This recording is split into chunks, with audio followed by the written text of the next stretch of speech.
वसुदेवसुतं देवं कंसचाणूरमर्दनं देवकी परमानन्दं कृष्णं वन्दे जगद्गुरुं मूकं करोति वाचालं पंगुं लंघयते गिरिं यत्कृपातमहं वन्दे परमानन्दमाधवं जन्माद्यस्य यतोऽन्वयादितरतश्चारितेष्वभिज्ञस्वराट् तेने ब्रह्महृदाय आदिकवये मुह्यन्ति यत्सूरयः तेजो वारिमृदां यथा विनिमयो यत्र त्रिसर्गो मृषा धाम्ना स्वेन सदा निरस्तिकुहकं सत्यं परं धीमहि सत्यव्रतं सत्यपरं त्रिसत्यं सत्यस्य योनिं नीतं च सत्ये सत्यस्य सत्यमृत सत्यनेत्रं सत्यात्मकं त्वां शरणं प्रपन्नाः प्रचोदिता येन पुरा सरस्वती वितन्वताजस्य सतीं स्मृतिं हृदि स्वलक्षणा प्रादुर्भूतकिलास्यतः समेऋषीणां ऋषभः प्रसीदताम् भूतैर्महद्भिर्यैमः पुरो विभुर्निर्मायसेते यदमुषु पूरुषः भुङ्क्ते गुणान् षोडश षोडशात्मकः सोऽलङ्कृषीष्ट भगवान् वचांसि मे त्वमेव माता च पिता त्वमेव बन्धुश्च सखा त्वमेव विद्या द्रविणं त्वमेव सर्वं मम देवदेवो त्वमेव सर्वं मम देवदेवो त्वमेव सर्वं मम देवदेवो नमो देवी यमुने नमो देवी यमुने हरे कृष्ण मिलनान्तरायं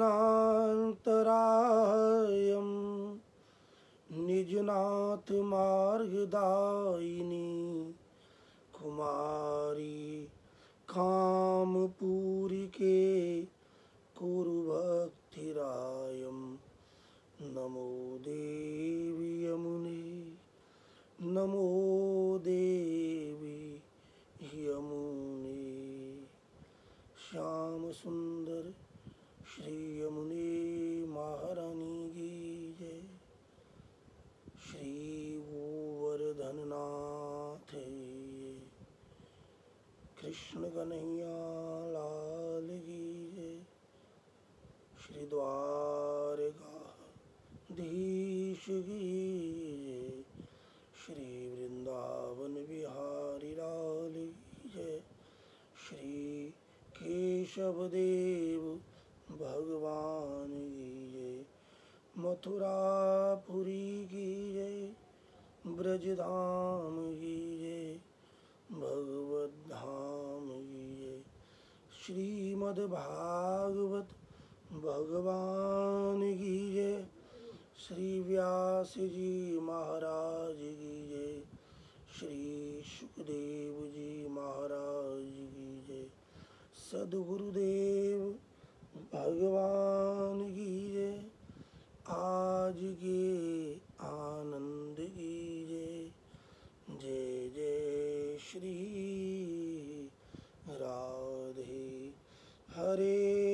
कृष्ण हरे कृष्ण कृष्ण कृष्ण हरे हरे हरे राम राम राम हरे हरे।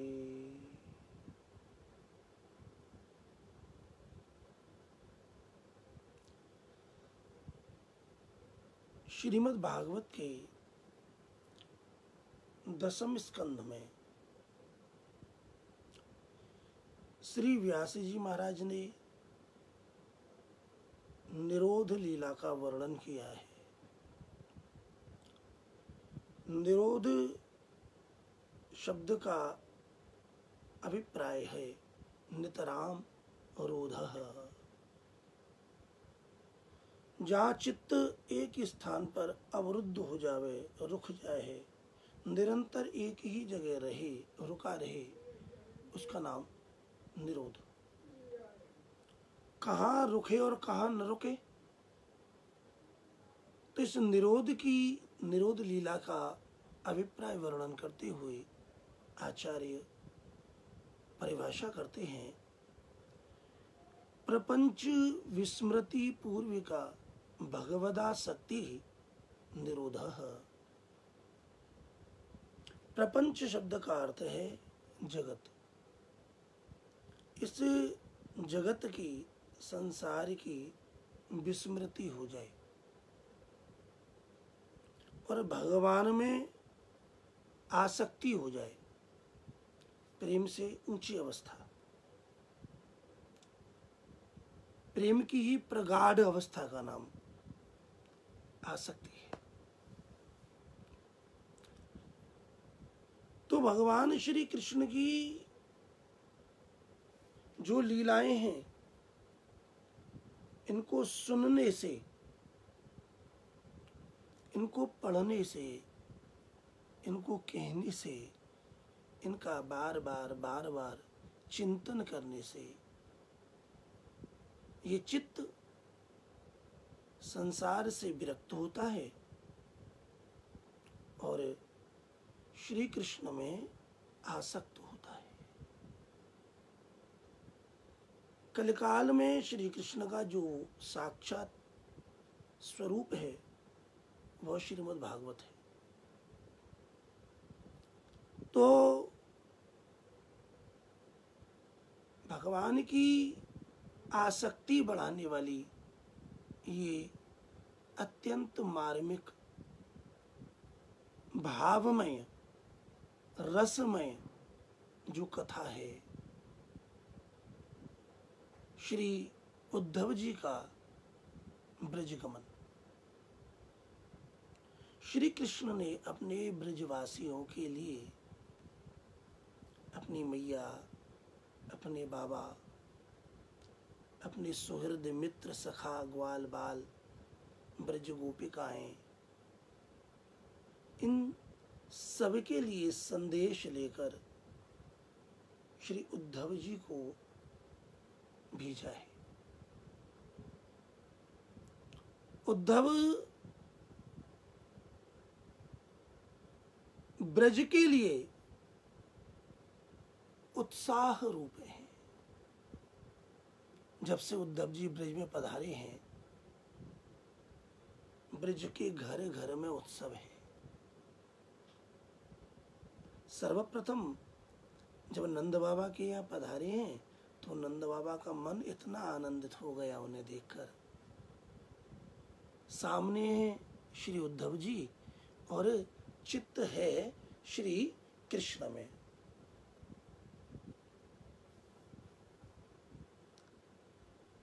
उनकी अपने मन की अभिलाषा कही कि उद्धव जी बताओ हमारे कृष्ण कब आएंगे।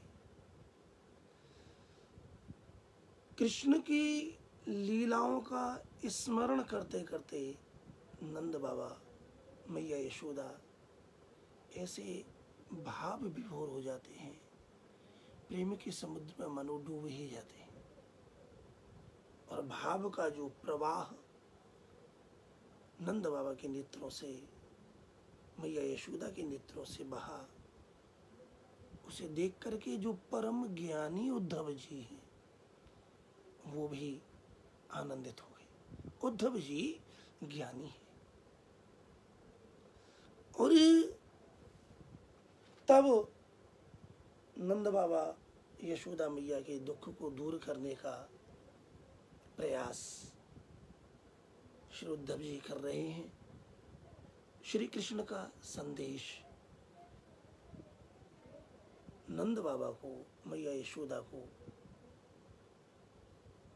श्री उद्धव जी सुना रहे हैं।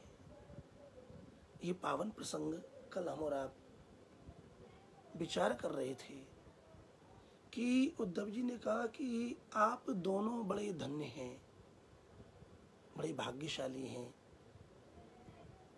आपकी खूब खूब सराहना है। जितने भी देहधारी हैं उन सब में आप परम सराहनीय हैं। क्यों? क्योंकि जो स्वयं भगवान हैं, नारायण हैं, ऐसे परमात्मा में जिसने इस जगत को उत्पन्न किया, पालन कर रहा है और जगत को ज्ञान भी यही प्रदान करता है। ये जो ऐसे जगत गुरु भगवान नारायण श्री कृष्ण हैं, ऐसे जगत गुरु में तुम्हारी जो वात्सल्यमयी बुद्धि है, ये जो भाव है, ये तो बड़ा ही शोभनीय है, प्रशंसनीय है। नंद बाबा ये जो आपके कृष्ण बलराम है ना, जिनमें आपकी ये बाल बुद्धि है, वात्सल्यमयी बुद्धि है कि हमारे बालक हैं, ये संपूर्ण विश्व का आधार हैं। ये परम पुरुष हैं, ये पुराण पुरुष हैं, ये परम तत्व हैं। बाबा ये ही पुरुष और प्रधान प्रकृति का संयोग है। श्री कृष्ण पुरुष हैं और बलराम जी ये प्रधान प्रकृति है। जब ये दोनों ही शरीर में प्रवेश करते हैं तब ये शरीर चैतन्य होता है। ज्ञान की दृष्टि भी यही प्रदान करते हैं, इसके नियंता भी यही है। हे नंद बाबा, यदि मृत्यु के समय इनका कोई एक क्षण के लिए भी स्मरण कर ले, पवित्र मन हो और एक क्षण भी यदि ये याद आ जाए, तो महाराज हजारों लाखों जन्मों की जो कर्मों की वासनाएं हैं, संपूर्ण वासना समाप्त हो जाती है, धुल जाती है, बह जाती है। और ये दिव्य तेज में, एक परम तेजस्वी स्वरूप में यह जीव अपने रूप को प्राप्त कर लेता है, ब्रह्ममय हो जाता है और उस परम गति को, भगवान के धाम को प्राप्त कर लेता है, जहां से पर लौट के आना नहीं होता। वो है ये कृष्ण बलराम। हाँ, आपकी जिनमें ये वात्सल्य बुद्धि है ना, ये कृष्ण बलराम साक्षात भगवान है। वे सबकी आत्मा हैं, वे इस जगत का कारण है, इस जीव का कारण है, चर अचर सब का कारण है। आज जो उन्होंने ये मनुष्य शरीर ले रखा है, मनुष्य शरीर में दिख रहे हैं, ये तो कारण शरीर है, किसी कार्य की सिद्धि के लिए आए हैं। ये तो बड़े दयालु हैं, इनकी दया का वर्णन ही इनका अवतार है। इनके हृदय में जब भक्तों की अभिलाषा को पूर्ण करने की इच्छा हुई, तो भक्तों की मनोकामनाओं को पूर्ण करने के लिए इन्होंने ये मनुष्य शरीर धारण कर रखा है। बाबा ये मनुष्यों के, भक्तों के हृदय में विराजमान होकर उनकी अभिलाषाओं की पूर्ति करते हैं। ये पृथ्वी का भार हरण करने के लिए इस समय प्रकट हुए हैं। बाबा, जिनमें तुम्हारी इतना प्रेम है, जिनमें तुम्हारा इतना भाव जुड़ा हुआ है, जिनमें तुम्हारा मन है, बुद्धि है, सारी जीवन की क्रियाएं ही केवल तुम्हारी उन कृष्ण में हैं, तो फिर अब आप ही बताइए अब क्या करना शेष रह गया। जितने भी शुभ कर्म हैं वो सब कृष्ण में आकर बसते हैं। जितने भी देवी देवताओं के नमस्कार हैं वो भी अंत में कृष्ण पर ही पहुंचते हैं। आकाशात पतितम तोयम यथा गच्छति सागरम सर्वदेव नमस्कारः केशवम प्रति गच्छति। कोई भी किसी के लिए भी नमन करे, वह नमन एक के बाद दूसरे के पास होता हुआ, दूसरे से तीसरे पर होता हुआ अंत में श्री कृष्ण के पास ही पहुंचता है। ये जो बड़े बड़े यज्ञ हैं ना, स्वयं श्री कृष्ण ने गीता में कहा है कि इन यज्ञों के द्वारा जो अनेक प्रकार के भक्त अनेक प्रकार की याज्ञिक क्रियाओं के द्वारा जो आहुति देते हैं, तत्त देवताओं के पास पहुंचकर वो देवताओं के पास से वो सारी आहुति भगवान नारायण के पास ही आती है। यज्ञ भी नारायण है। ये सब कुछ उन तक ही पहुंचता है। सबके कारण वही है, मूल वही है। तो ऐसे भगवान में जब आपकी ऐसी प्रीति हो गई, आपका प्रेम हो गया, आपकी बुद्धि टिक गई, आपका मन स्थिर हो गया, तो बाबा अब कुछ भी करना शेष नहीं है। आपने सब कुछ कर लिया। और आपने जो पूछा ना क्या वो कृष्ण यहाँ आएंगे, तो सुनिए, उन्होंने मुझे अपना संदेश लेकर भेजा है।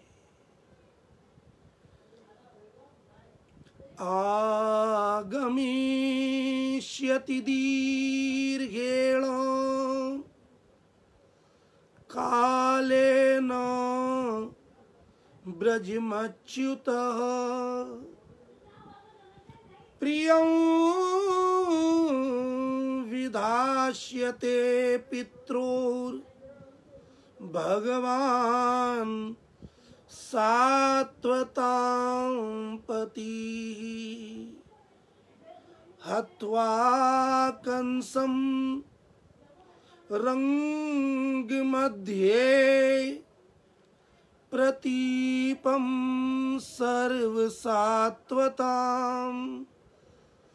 यदा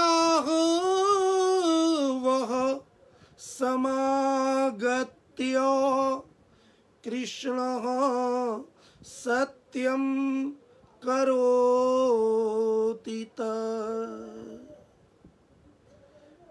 आगमिष्यति दीर्घेण कालेन ब्रजम। अच्युतः, श्री कृष्ण के लिए यहाँ उद्धव जी कहते हैं वो कौन है? वो अच्युत है। न च्यवते न च्यावते इति अच्युत,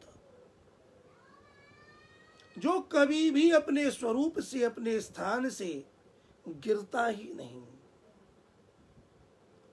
अणोरणीयान महतो महीयान, भगवान छोटे से छोटे में भी हैं और महत विशाल से विशाल में भी है। भगवान छोटी स्वरूप में चले जाते हैं तो नीचे नहीं होते, बड़ा स्वरूप धारण कर लेते हैं तो बड़े नहीं होते। वो उनका ऊंचा नीचा गिरना उठना ये कुछ नहीं है।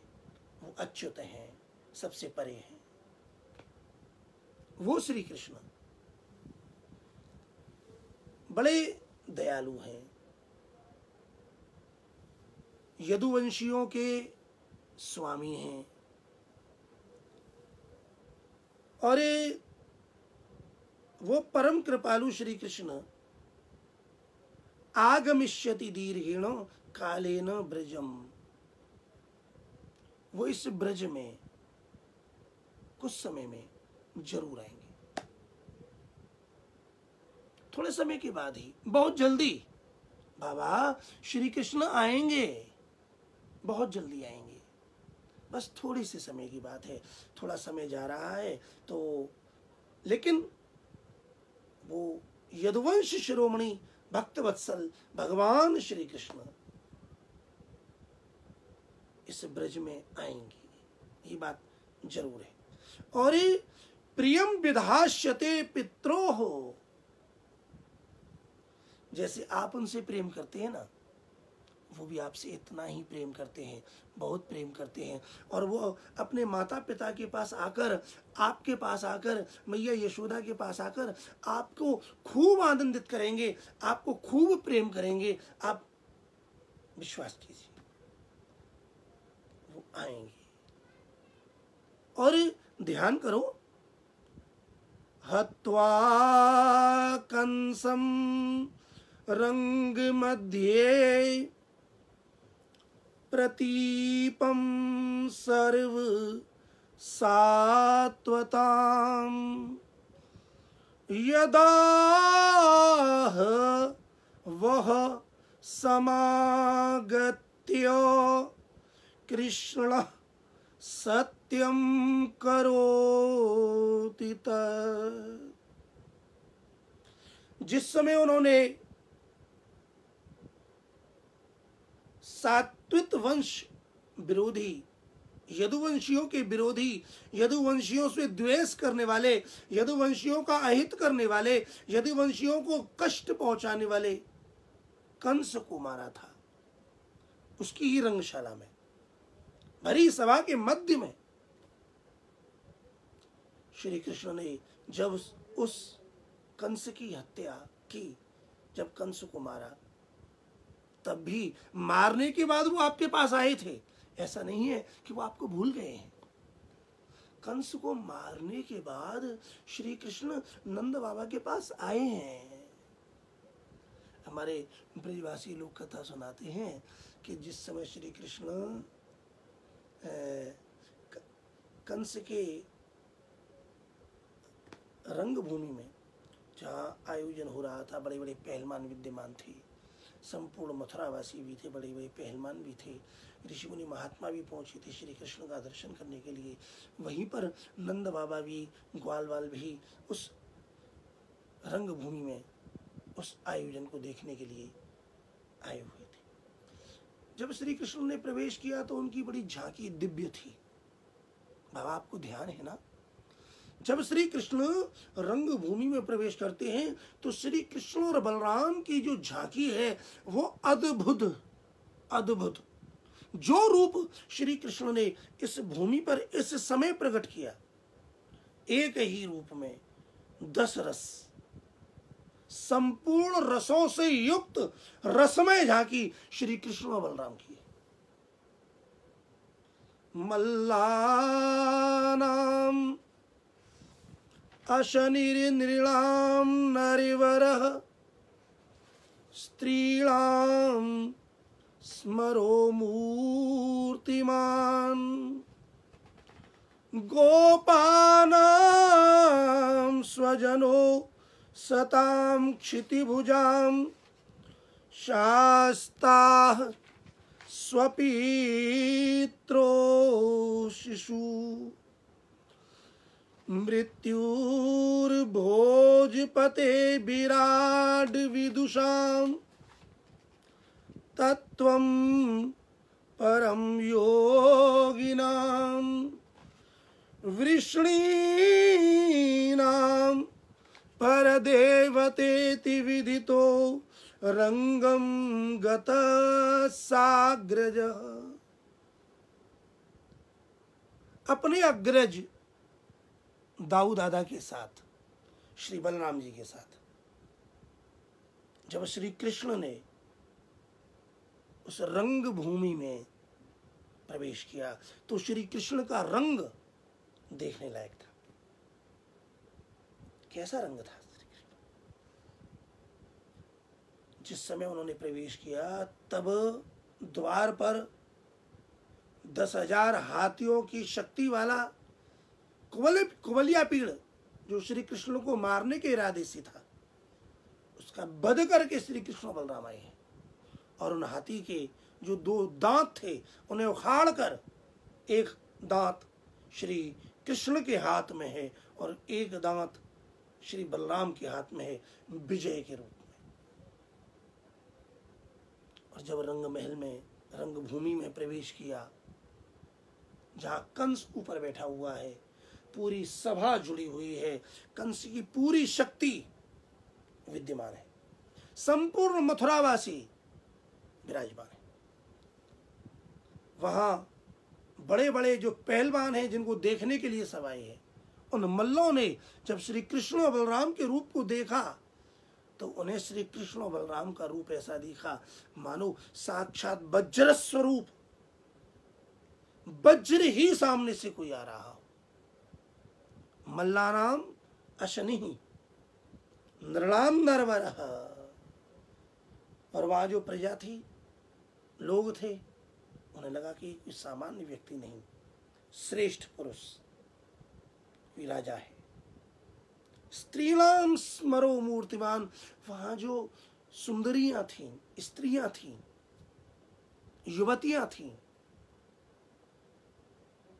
उन्हें ऐसा लगा मानो इतना सुंदर स्वरूप, मानो साक्षात कामदेव ही, काम को भी लजाने वाले श्री कृष्ण की झांकी का रसमय दर्शन हुआ है। जाकी रही भावना जैसी। कंस ने देखा तो लगा कि मृत्यु हुई आगे। और जब सबको मारकर श्री कृष्ण कंस के मंच पर पहुंचे तो भय के कारण कंस गिर पड़ा। ऊपर से श्री कृष्ण कूदे, अपने ऊपर कूदते हुए श्री कृष्ण को देखते देखते ही कंस मर गया। जब उन्होंने कंस को मार दिया, कंस मर गया, तो कंस को मारने के बाद वो नंद बाबा के पास पहुंचे। नंद बाबा ने अपने लाला को चिपटा लिया। जैसे ही श्री उद्धव जी ने कहा कि हे बाबा, आपको तो याद होगा जब उन्होंने हत्वा कंसम रंग मध्ये प्रतीपम सर्वसात्वताम, जब श्री कृष्ण ने उस कंस को वहां मारा था तो मारने के बाद यदाह वह समागत्य, कृष्ण समागत्य, वो स्वयं तुम्हारे पास आए थे। जैसे ही कहा, नंद बाबा को वो सारी पिक्चर तो याद थी ही, ताजी हो गई। जब लाला आए थे तो लाला को आते ही श्री कृष्ण को नंद बाबा ने गले से चिपका लिया। अरे मेरा छोटा सा नंद बाबा के लिए आज भी वह बिल्कुल वह सुकुमार लाला है, श्री कृष्ण बलराम। वहां ब्रजवासी कथा सुनाते हैं कि जब श्री कृष्ण रंगभूमि में पहुंचे तो नंद बाबा ने उन मोटे मोटे पहलवानों को जैसे ही देखा और अपने लाला को देखा तो बोले, अरे रे रे, हमारे लाला तो बड़े विषय फंस गए। लेकिन चिंता की कोई बात नहीं कि सबसे बड़े पहलवान तो हनुमान जी हैं। उन्होंने हनुमान जी को याद किया। तो नंद बाबा बोले, लाला जब तुम अखाड़े में गए थे ना तो मैंने झट्टा हनुमान जी का भोग बोल दिया था, हनुमान जी मेरे लाला की रक्षा करना। कन्हैया बोले कि बाबा जब उन पहलवानों से लड़ रहे थे तभी वहां में एक मोटा मोटा सा बंदर दिख रहा था जिसको देखकर हमको बड़ी ताकत आ गई। बाबा बोले वही तो हनुमान जी होंगे। ये हमारे ब्रज के जो भक्त हैं बड़ी मधुर मधुर कथाएं सुनाते हैं।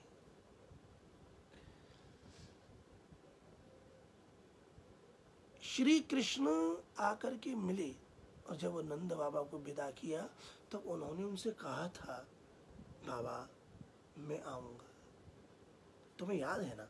आज वही बात पुनः उद्धव जी कह रहे हैं, यदा वो समागत्य कृष्ण सत्यम करोति तत्, आपसे जो उन्होंने कहा था उस बात को वो सत्य करेंगे, वो आएंगे।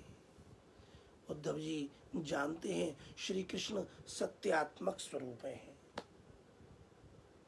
सत्यव्रतम सत्यपरम त्रिसत्यम सत्यस्य योनिम निहितम च सत्ये सत्यस्य सत्यमृत सत्यनेत्रम सत्यात्मकम त्वाम शरणम प्रपन्ना।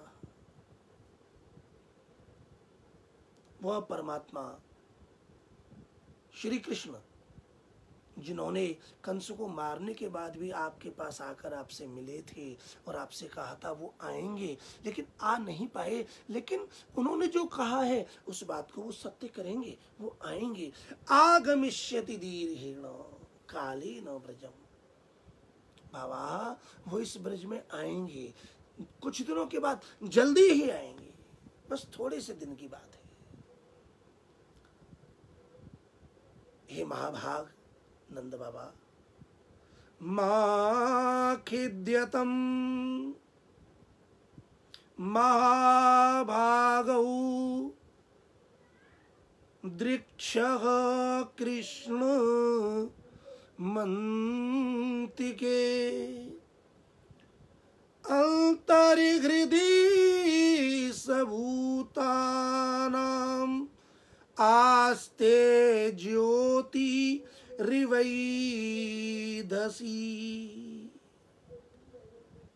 हे महाभागौ, आप दोनों बड़े महाभाग्यवान हैं।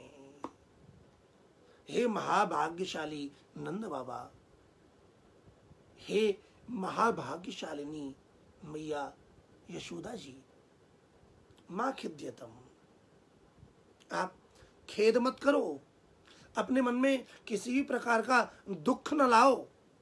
मां खिद्यतम, खेद ना करो। दृक्षः कृष्णम अंतिके, जब बहुत जल्दी श्री कृष्ण अपनी बात को, अपने कथन को सत्य करने के लिए यहाँ पधारेंगे, तब आप दोनों अपनी आंखों से अपने पास में उन्हें देखेंगे। श्री कृष्ण जरूर आएंगे। अपनी बात जो उन्होंने आपसे कही है उसे याद रखो, वो आएंगे और आपके पास ऐसे ही अकेले में बिल्कुल बैठेंगे, आपके साथ रहेंगे, आपसे बोलेंगे, जो आप सोच रहे हो वो सब सत्य होगा। आपकी सभी भावनाओं को श्री कृष्ण सत्य करेंगे। आप बिल्कुल भी मां खिद्यतम, खेद ना करो। अंतर्हृदि सबूतानां आस्ते ज्योति रिवैधसी। बाबा मेरी एक बात को जरा ध्यान से समझो। हर लकड़ी के अंदर, हर काष्ठ के अंदर, हर कोई भी लकड़ी हो, हर लकड़ी के अंदर जैसे आग होती है ना, अग्नि है, लेकिन फिर भी दिखती नहीं है। न दिखने पर ऐसा तो नहीं है कि वो अग्नि उसके अंदर नहीं है। नहीं है तो उस लकड़ी को अग्नि से स्पर्श कराओ या लकड़ी से लकड़ी को रगड़ो, देखो अपने आप उस अग्नि प्रकट होती है कि नहीं। अब प्रकट होती है तो ये सिद्ध होता है कि उसमें अग्नि है।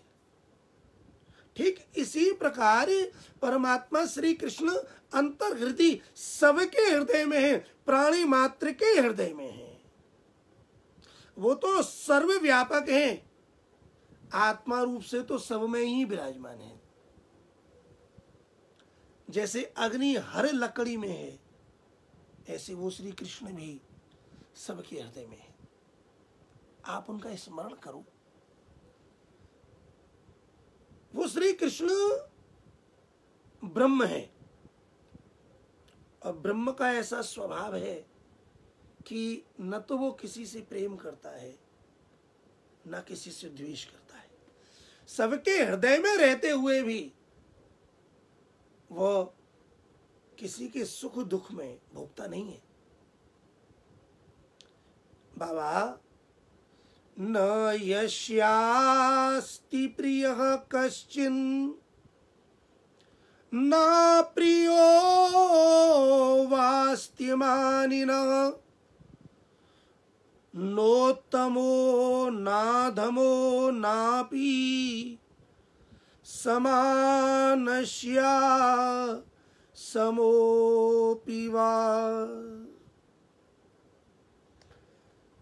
जिन श्री कृष्ण को आप देखते हैं ना, उनका इस शरीर में भी कोई प्रीति नहीं है, उन्हें अपने शरीर का भी कोई अभिमान नहीं है।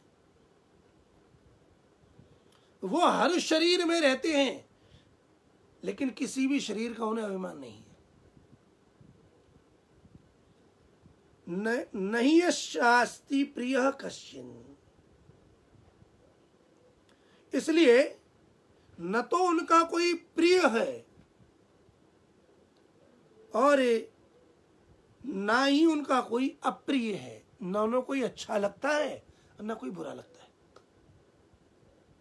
वो अच्छे और बुरे से परे हैं, वो अपने रस में रहते हैं। न तो उनका कोई प्रिय है और न उनका कोई अप्रिय है। इतना ही नहीं, नोत्तमो नाधमो नापि समानस्या समोऽपि वा।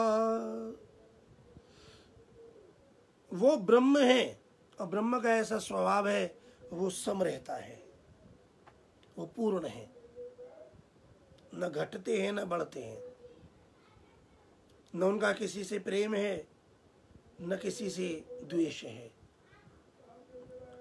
उनके लिए सब समान है। उनके लिए न कोई उत्तम है, बड़ा है, न कोई अधम है, वो सब में समान भाव रखते हैं, सब में एक भाव रखने वाले हैं, किसी के प्रति वो विषम नहीं है। न माता न पिता तस्य न भार्या न सुतादयः नात्मीयो न परश्चापि न देहो जन्म एव च। न माता न पिता तस्य, उनकी न तो कोई माता है, माता हो भी कैसे, जो जन्म दे तो वो माता, वो तो ब्रह्म है, वो तो सनातन है, वो तो है ही केवल वही, तो उन्हें जन्म कौन देगा। इसलिए न माता न पिता तस्य, परमात्मा सबके पिता हैं, परमात्मा जगत के पिता हैं। उनका पिता कौन? न भार्या न सुतादयः, वो किसी बंधन में बंधते ही नहीं, न उनकी कोई पत्नी है और न कोई उनका बच्चा है।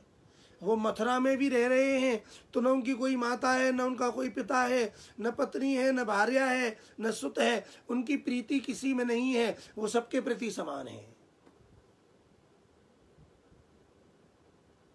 नात्मीयो न परश्चापि न देहो जन्म एव च, न तो उनका कोई अपना है न उनका कोई पराया है। वो तो ब्रह्म है, वो तो भगवान है, और ना ही उनका कोई जन्म होता है और ना ही उनका कोई शरीर है। वो तो सर्वव्यापक है, वो प्राणी मात्र की आत्मा है, हर देह के अंदर विराजमान है, वो सर्वव्यापक है।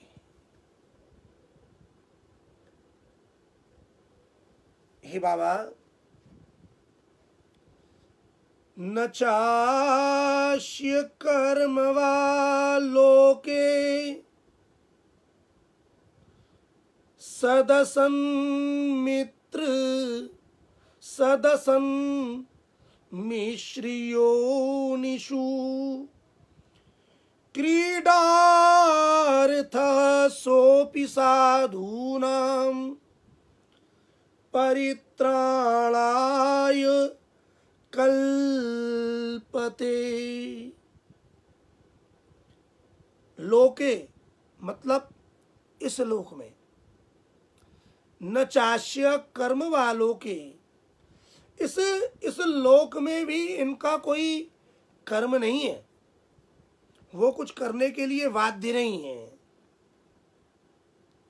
श्री कृष्ण किसी कर्म से बंध करके जन्म नहीं लिए हैं।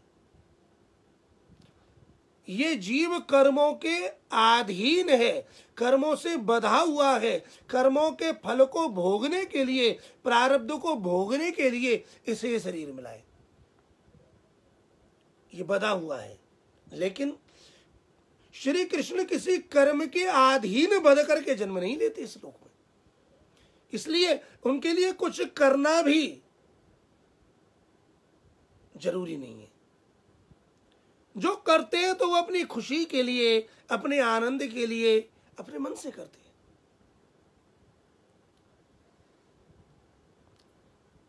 न चास्य कर्म वालों के सदसन मिश्र योनिषु क्रीडार्थः सोपि साधूनाम परित्राणाय कल्पते। अब भी उन्होंने जो जन्म लिया है, वो जो प्रकट हुए हैं, उनके पीछे केवल एक ही कारण है, परित्राणाय साधूनाम। जब जब साधुओं पर, भक्तों पर संकट पड़ता है, कष्ट पड़ता है, तो उनके परित्राण के लिए, उनकी रक्षा के लिए, साधुओं की रक्षा के लिए, सज्जनों की रक्षा के लिए, अपने भक्तों की रक्षा के लिए श्री कृष्ण प्रकट होते हैं। और जब जैसी आवश्यकता होती है तब तैसा शरीर धारण करते हैं। कभी सत्वगुण प्रधान, कभी रजोगुण प्रधान, कभी तमोगुण प्रधान।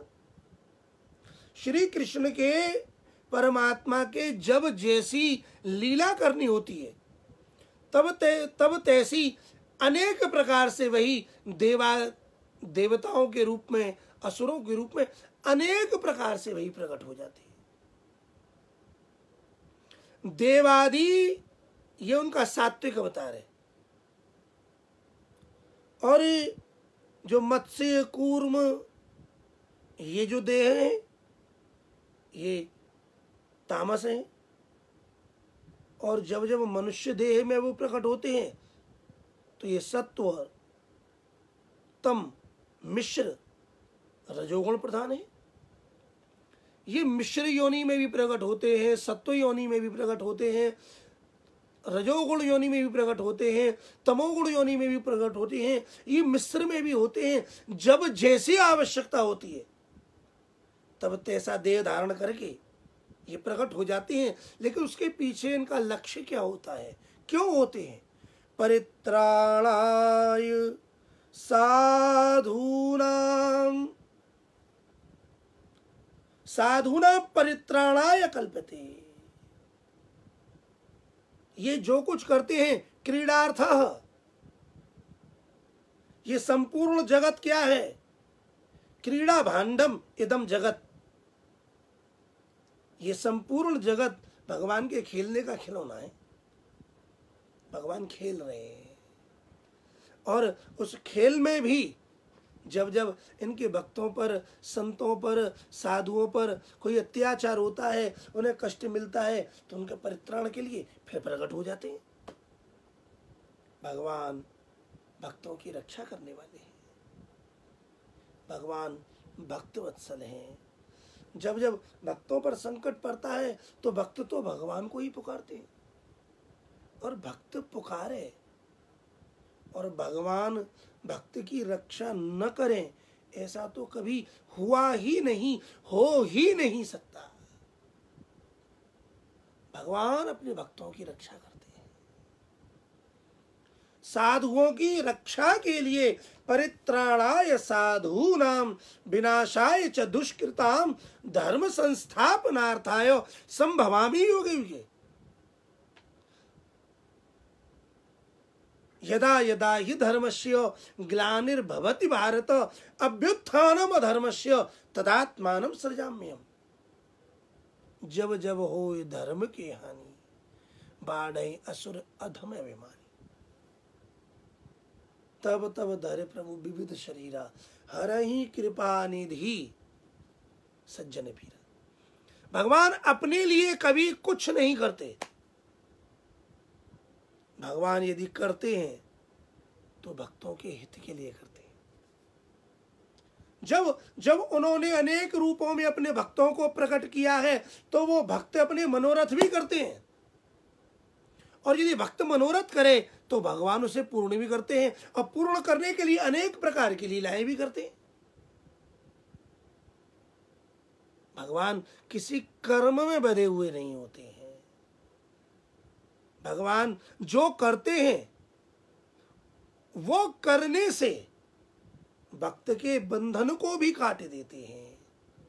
भगवान यदि स्वयं बंधते हैं तो उनके बंधने में भी किसी न किसी की मुक्ति छिपी हुई है। भगवान दयालु है। जब मैया यशोदा ने श्री कृष्ण को ऊखल से बांधा, या यूं को हो कि ऊखल को श्री कृष्ण से बांधा, तो बंध गए। प्रेम है। क्या श्री कृष्ण को बंधना योग्य था? क्या कृष्ण को कोई भी बांध सकता है? क्या कोई डोरी ऐसी है? क्या कोई व्यक्ति ऐसा है जो बांध सके? लेकिन फिर भी श्री कृष्ण बंधे।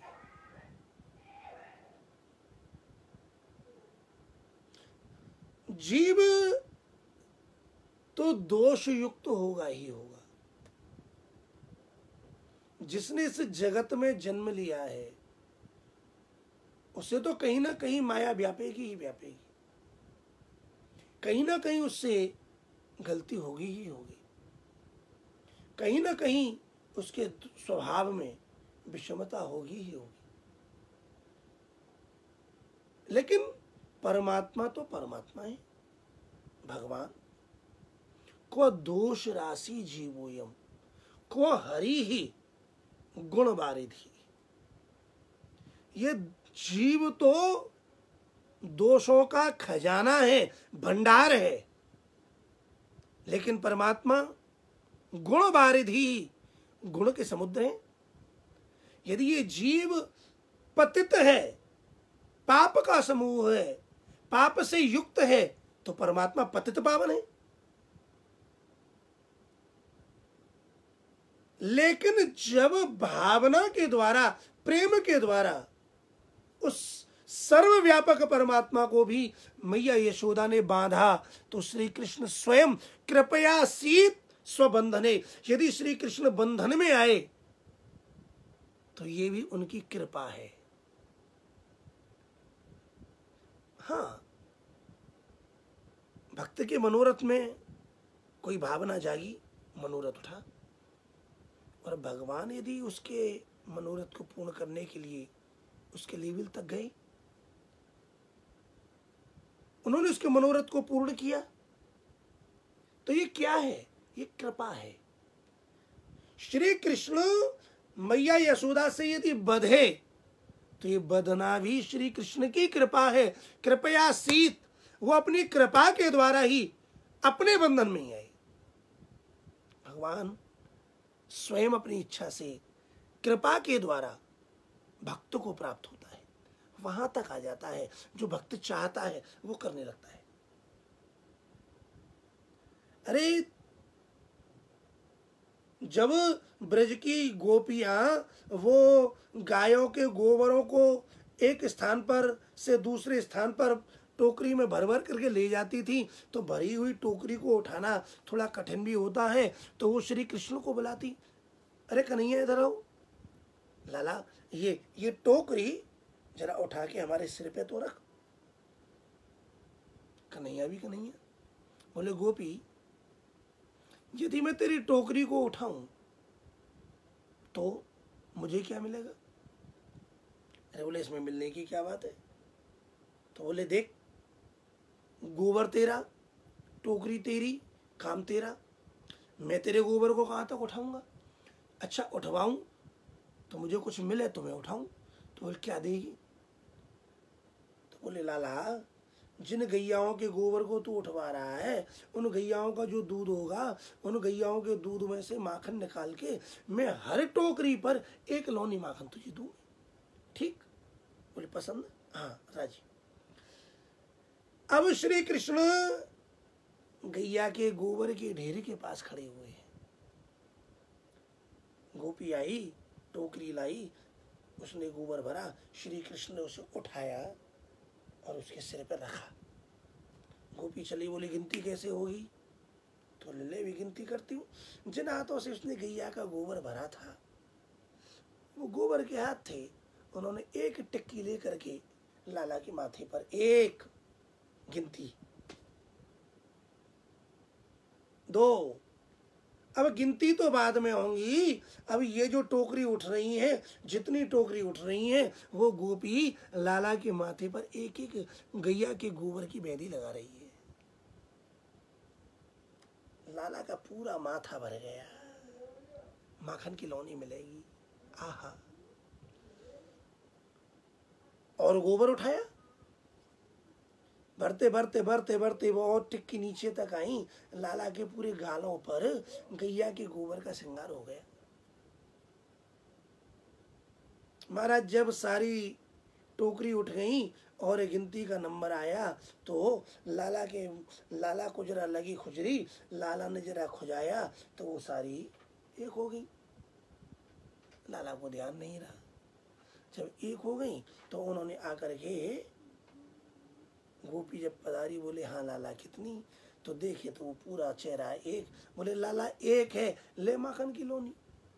अरे बोले गोपी ये तो ठगी है, बेईमानी है, ये तो बेईमानी है सरासर, हमारी माखन की लोनी हमें तो बोले अच्छा लाला हमें पता है कितनी है, जितनी चाहिए उतनी ले लेना, लेकिन एक बार जरा ठुमका लगा करके देखा। लाला बोले लो अच्छा, हम ठुमका क्यों लगावें? बोले ठुमका तो तुम्हें लगाना पड़ेगा, हमने सुना है तू बड़ा अच्छा नाचता है। तो गोपी ताली बजा रही है, जल्दी नाच, माखन चाहिए तो जल्दी नाच, जल्दी एक ठुमका लगा। तो हमारे कन्हैया उन गोपियों के आगे प्रेम से ठुमका भी लगाते हैं और गोपी ताली बजाती है। तो ऐसे जो श्री कृष्ण हैं, ऐसी लीलाएं भी करते हैं। गोबर की टोकरी उठाते हैं, नाचते हैं, वस्त्र चुराते हैं और उनके घर में जाते हैं। तो ये सब क्या ब्रह्म को करना ब्रह्म के स्वरूप से है? कैसे किया? ये सब उनकी कृपा है।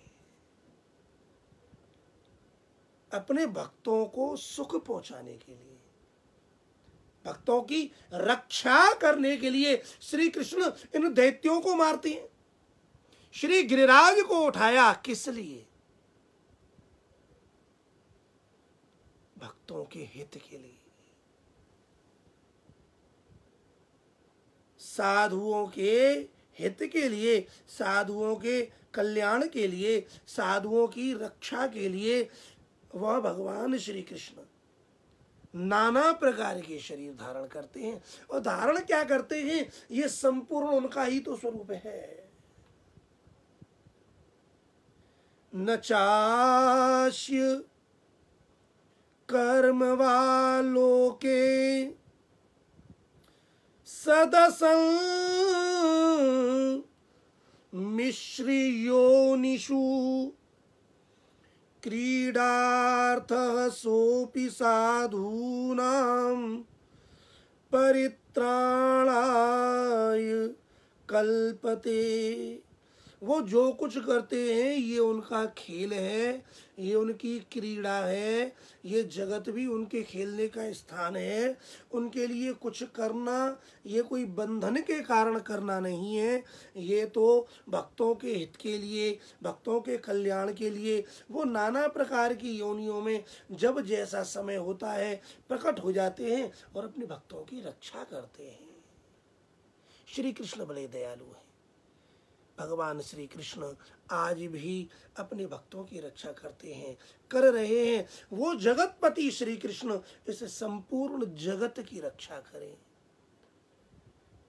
आज की भयावह इस वैश्विक समस्या से भगवान श्री कृष्ण स्वयं अपनी कृपा के द्वारा इस भय की, इस रोग की, इस महामारी की निवृत्ति करें, इस कामना के साथ आज की इस रसमय चर्चा को प्रभु के चरणों में अर्पित करते हुए, इस परम भाव को अपने हृदय में धारण करते हुए श्री सुखदेव जी की रसमयी, अमृतमयी, तत्वमयी, ये साक्षात कृष्ण स्वरूप श्रीमद् भागवत को अपने हृदय में धारण करते हुए आज की वाक पुष्पांजलि को प्रभु के चरणों में अर्पित करते हैं। मेरे तो आधार श्यामा श्याम के चरणार विंद, मेरे तो आधार श्यामा श्याम के चरणार विंद, मेरे तो आधार श्यामा श्याम के चरणार विंद, श्याम के चरणार विंद, श्यामा के चरणार विंद, श्याम के चरणार विंद, श्यामा के चरणार विंद, मेरे तो आधार राधा कृष्ण के चरणार विंद, राधे के चरणार विंद, कृष्ण के चरणार विंद, कृष्ण के चरणार विंद, श्यामा के चरणार विंद, मेरे तो आधार गोपाल के चरणार विंद, मेरे तो आधार गोपाल के चरणार विंद, गोपाल के चरणार विंद, नंदलाल के चरणार विंद, नंदलाल के चरणार विंद, गोपाल के चरणार विंद, मेरे जीवन प्राण आधार, मेरे जीवन प्राण आधार, नंदलाल के चरणार विंद, जीवन प्राण आधार, गोपाल के चरणार विंद, श्याम के चरणार विंद, श्यामा के चरणार विंद, यमुना के चरणार विंद, यमुना के चरणार विंद, मेरे तो आधार श्री श्री जी के चरणार विंद, मेरे तो आधार श्री श्री जी के चरणार विंद, श्री जी के चरणार विंद, राधा के चरणार विंद, श्यामा के चरणार विंद, कृष्ण के चरणार विंद, मेरे माथे को श्रृंगार, मेरे माथे को श्रृंगार, श्यामा श्याम के चरणार विंद, श्याम के चरणार विंद, श्यामा के चरणार विंद, हम सब के आधार, मेरे जीवन प्राण आधार, मेरे कृष्ण के चरणार विंद, सच्चिदानंद रूपाय विश्वोत्पत्त्यादि हेतवे तापत्रय विनाशाय श्रीकृष्णाय वयं नुमः। कृष्णाय वासुदेवाय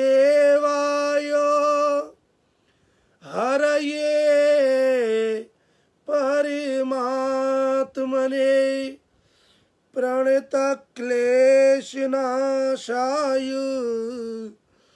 गोविन्दाय नमो नमः।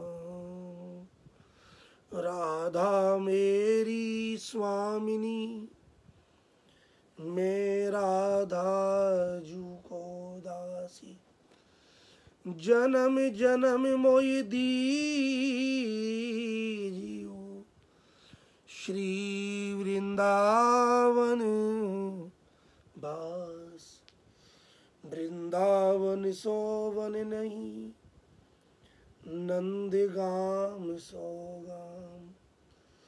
वंशी वट सो वट नहीं, श्री कृष्ण नाम सो नाम।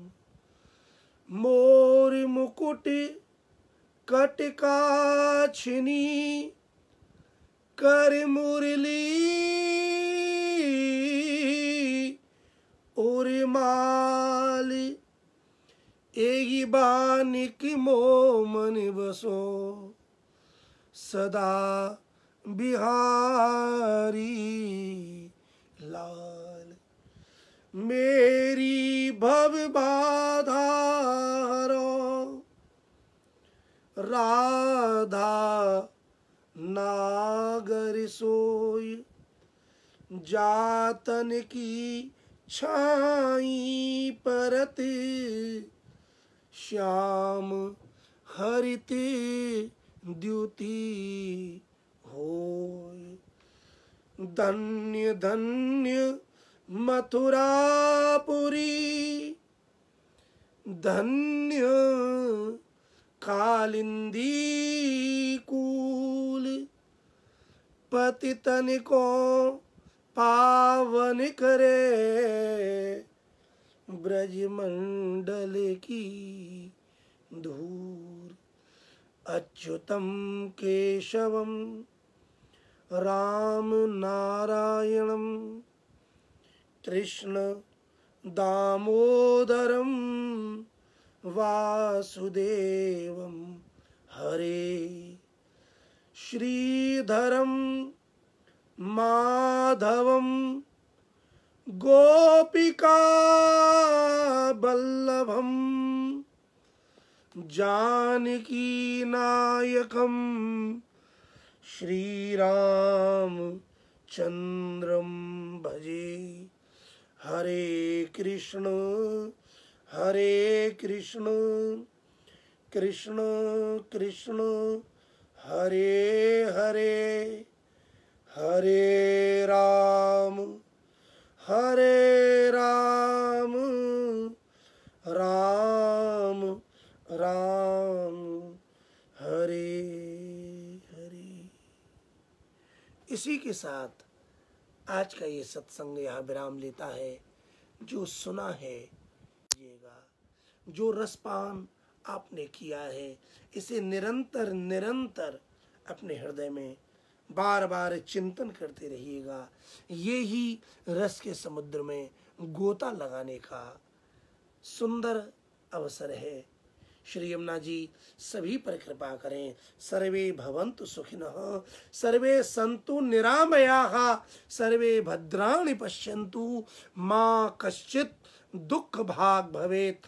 हरये नमः, श्री हरये नमः, श्री हरये नमो नमः। श्याम सुंदर श्री यमुने महारानी की जय।